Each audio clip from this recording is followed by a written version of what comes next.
Sir, ಮಗು ಹುಟ್ಟಿದೆ, ತಾಯಿ ಹಾಲು ಬರ್ತಾ ಇಲ್ಲ, ಏನು ಮಾಡಬೇಕು?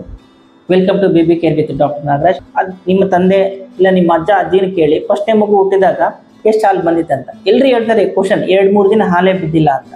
ಅದು ನಾರ್ಮಲ್. ಯಾಕಪ್ಪ ಅಂದರೆ ಮಗು ಹುಟ್ಟಿದೆ, ಮಗು ಹುಟ್ಟಿದ ಕೂಡಲೇ ತಾಯಿಗೆ ಹಾಲು ಬೀಳೋಕ್ಕೆ 2 to 3 ಡೇಸ್ ಸಾಕಾಗುತ್ತೆ. ಸೊ ಹಂಗಂದ್ರೆ 2 to 3 ಡೇಸ್ ಮಗು ಹಾಲು ಕುಡಿಬಾರ್ದ? ಮತ್ತೇನು ಮಾಡಬೇಕು? ಮಗು ತಾಯಿ ಹೊಟ್ಟೆಲಿದ್ದಾಗ ಹಾಲು ಕುಡಿದಿರಲ್ಲ, ಇವಾಗ ಹೊರಗಡೆ ಬಂದಿದೆ. ಸೊ ಸ್ಟಾರ್ಟಿಂಗ್ ಬರುವಂಥ ಹಾಲು ಬಂದು ಕೊಲೆಸ್ಟ್ರಾಮ್ ಅಂತ ಹೇಳ್ತೀವಿ. ಆ ಕೊಲೆಸ್ಟ್ರಾಮ್ ಏನಿರುತ್ತಪ್ಪ ಅಂದರೆ ಮಗುದು ಇಂಟೆಸ್ಟೈನ್ ಗಟ್ ಮೊಟಿಲಿಟಿ ಆಗಲಿ, ಗಟ್ ಇಮ್ಯುನಿಟಿ ಮಾಡೋದಕ್ಕಾಗಲಿ ಅದನ್ನ ಸ್ಲೋ ಆಗಿ ಇಂಪ್ರೂವ್ಮೆಂಟ್ ಮಾಡುತ್ತೆ. ಸಿಂಪಲ್ ಆಗಿ ಏನಾಗುತ್ತಂದ್ರೆ ಇಂಟೆಸ್ಟೈನ್ ಇವಾಗ ಸ್ಟಾರ್ಟ್ ಆಗಿದೆ, ಅದಕ್ಕೆ ರೆಡಿ ಮಾಡೋಕ್ಕೆ ಹಾಲು ಬೇಕು. ಅದು ಸ್ವಲ್ಪನೇ ಹಾಲು ಬರುತ್ತೆ. ನಾವು ಆಕಳ ಹಾಲು ಹೇಳ್ತೀವಿ ನೋಡಿ, ಗಿಣ್ಣ ಬಂದಿದೆ ಅಂತೇಳಿ ಫಸ್ಟ್ 2-3 ದಿನ ಗಿಣ್ಣದ ಹಾಲು ಬರ್ತಿದೆ ಅಂತ. ಹಂಗೆ ತಾಯಿ ಹಾಲು ಗಿಣ್ಣದ ಹಾಲು ಥರನೇ ಫಸ್ಟ್ 2-3 ದಿನ ಬರುತ್ತೆ. ಅದು 2 to 3 ಡ್ರಾಪ್ಸ್ ಬರುತ್ತೆ. ಮಗು ಹುಟ್ಟಿದೆ, ತಾಯಿ ಹಾಲು ಕುಡಿಸ್ತಿದ್ದಾರೆ, ಮಗು ಚೆನ್ನಾಗಿ ಹಾಲು ಎಳೆದು ಕುಡಿಯೋಕ್ಕೆ ಟ್ರೈ ಮಾಡ್ತಾ ಇದೆ, 2-3 ಡ್ರಾಪ್ ಹಾಲು ಬರ್ತಾ ಇದೆ ಅಂದರೆ ಸಾಕು. ಸ್ಲೋ ಆಗಿ 2-3 ದಿನ ಆದಮೇಲೆ ತಾನಾಗೆ ಹಾಲು ಪ್ರೊಡಕ್ಷನ್ ಜಾಸ್ತಿ ಆಗುತ್ತೆ. ಮಗು ಏನಾದರೂ ವೀಕ್ ಆಗ್ತಿದೆ, ಮಗು ಕಂಟಿನ್ಯೂಸ್ ಆಗಿ ಹಾಲಿಗೋಸ್ಕರ ಅಳ್ತಿದೆ ಅಂದರೆ ನೀವು ಡಾಕ್ಟರ್ ಹತ್ರ ತೋರಿಸಿ ಅವ್ರು ಅಡ್ರೆಸ್ ಮಾಡ್ತಾರೆ ಏನಾರ ಪ್ರಾಬ್ಲಮ್ ಇದೆಯಾ ಅಂತ. ನಾವು ರಿಟ್ರಾಕ್ಟೆಡ್ ನಿಪ್ಪಲ್ ಅಂತ ಹೇಳ್ತೀವಿ, ಮೊಲೆ ಒಳಗಡೆ ಹಚ್ಕೊಂಡ್ಬಿಟ್ಟಿರುತ್ತೆ, ಮಗು ಕಚ್ಚಕ್ಕೆ ಆಗ್ತಾ ಇರಲ್ಲ. ಇಲ್ಲಾಂದರೆ ತಾಯಿ ಹಾಲು ಕುಡಿಸೋ ಪೊಸಿಷನಿಂಗು ಕರೆಕ್ಟ್ ಇರಲ್ಲ, ಇಲ್ಲ ಮೆಥಡ್ ಕರೆಕ್ಟ್ ಇರಲ್ಲ, ಇಲ್ಲ ಕುಡಿಸೋರಿಗೆ ಎನ್ಕರೇಜ್ಮೆಂಟ್ ಇರಲ್ಲ. ಮೇನ್ ಪ್ರಾಬ್ಲಮ್ ಯಾರಪ್ಪ ಅಂದರೆ ಅಜ್ಜ ಅಜ್ಜಿಯರು. ಅವರೇ ಮೇನ್ ಪ್ರಾಬ್ಲಮ್. ಅಯ್ಯೋ ಮಗು ಹಾಲು ಕುಡ್ದಿಲ್ಲ ಅಂತೇಳಿ ಅವರು ಸ್ವಂತ ತಮ್ಮ ಮಗುನಿಗೆ ಫಸ್ಟ್ 2-3 ದಿನ ಹಾಲು ಹಿಂಗೆ ಕುಡಿಸಿದ್ರೆ ಕೇಳಿ, 2-3 ಡ್ರಾಪ್ ಇದ್ದೇ ಇರುತ್ತೆ. ಮಗು ಅವ್ರು ಬೆಳೆದಿಲ್ವಾ? ಯಾಕೆ ಪ್ರಾಬ್ಲಮ್ ಏನಾಗತ್ತಂದರೆ ನೀವು ತಾಯಿ ಹಾಲು ಫಸ್ಟು 2 to 3 ಡೇಸಲ್ಲಿ ಚೆನ್ನಾಗಿ ತಾಯಿ ಹಾಲು 2 ತಾಸು ಕುಡಿಸ್ಲಿಲ್ಲಪ್ಪ ಅಂದರೆ ಮಗುಗೆ ಪೌಡ್ರ್ ಹಾಲು ನೀವೆಲ್ಲ ಕೊಟ್ಬಿಟ್ಟಂದರೆ ಅದಕ್ಕೆ ಅಟ್ಯಾಚ್ ಆಗಿಬಿಡುತ್ತೆ. ಈಗ ಎಕ್ಸಾಂಪಲ್, ನಿಮ್ಮ ಮನೇಲಿ ನೀವು ಖಾಲಿ ಕುತ್ಕೊಳ್ಳಿ, ಏನು ಕೆಲಸ ಮಾಡಬೇಡಿ, ತಿಂಗಳ 2 ಲಕ್ಷ 3 ಲಕ್ಷ ನಿಮ್ಮ ಮನೆಗೆ ಸಂಬಳ ಬರ್ತಂದರೆ ನೀವು ಸುಮ್ಮನೆ ಕುಂದಿರ್ತೀರ, ಕೆಲಸ ಮಾಡೋಕೆ ಹೋಗಲ್ಲ.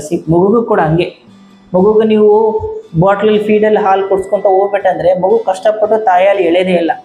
ತಾಯಿ ಹಾಲು ಕುಡಿಸ್ಲಿಲ್ಲಪ್ಪ ಅಂದರೆ ತಾಯಿಗೆ ಹಾಲು ಬರಲ್ಲ. ಎರಡನೇದು, ತಾಯಿ ಹಾಲು ಇಲ್ಲ ಅಂದರೆ ಏನು ಮಾಡ್ಬೇಕಂದ್ರೆ ಪೌಡ್ರ್ ಹಾಲು. ಕೆಲವೊಂದು ಜನ ಹೇಳ್ತಾರೆ ಸರ್ ಆಕಳ ಹಾಲು ಕುಡಿಸ್ಬೋದಾ, ಎಮ್ಮೆ ಹಾಲು ಕುಡಿಸ್ಬೋದಾ ಅಂತ. ದಯವಿಟ್ಟು ಆಕಳ ಹಾಲು ಎಮ್ಮೆ ಹಾಲು ಕುಡಿಸ್ಬಾರ್ದು. ಯಾಕಂದರೆ ಆಕಳ ಹಾಲು ಆಕಳಿಗೆ ಇರುತ್ತೆ, ಎಮ್ಮೆ ಹಾಲು ಎಮ್ಮೆಗೆ ಇರುತ್ತೆ, ಆಡಾಲು ಆಡಿಗೆ ಇರುತ್ತೆ. ಸೊ ಅದು ನಮ್ಮ ಮನುಷ್ಯರಿಗೆ ಕಂಪೇರ್ ಮಾಡೋಕ್ಕಾಗಲ್ಲ, ಹೌದಾ? ಆಕಳಲ್ಲಿ ನೀವು ನೋಡಿರ್ತೀರ ನೀರಾಗಿರುತ್ತೆ, ಎಮ್ಮೆ ಹಾಲು ಗಟ್ಟೆ ಇರುತ್ತೆ. ಎಮ್ಮೆ ಹಾಲೆಲ್ಲ ಪ್ರೋಟೀನ್ ಆಗಲಿ ಕ್ಯಾಲ್ಸಿಯಂ ಆಗಲಿ ಎಲ್ಲ ಜಾಸ್ತಿ ಇರುತ್ತೆ, ಫಾಸ್ಫರಸ್ ಜಾಸ್ತಿ ಇರುತ್ತೆ. ನೀವು ಜಾಸ್ತಿ ಆಕಳಲ್ಲಿ ಕೊಡ್ಸೋದ್ರಿಂದ ಮಗುಗೆ ಕ್ಯಾಲ್ಸಿಯಂ ಕಡಿಮೆ ಆಗೋ ಚಾನ್ಸಸ್ ಇರುತ್ತೆ.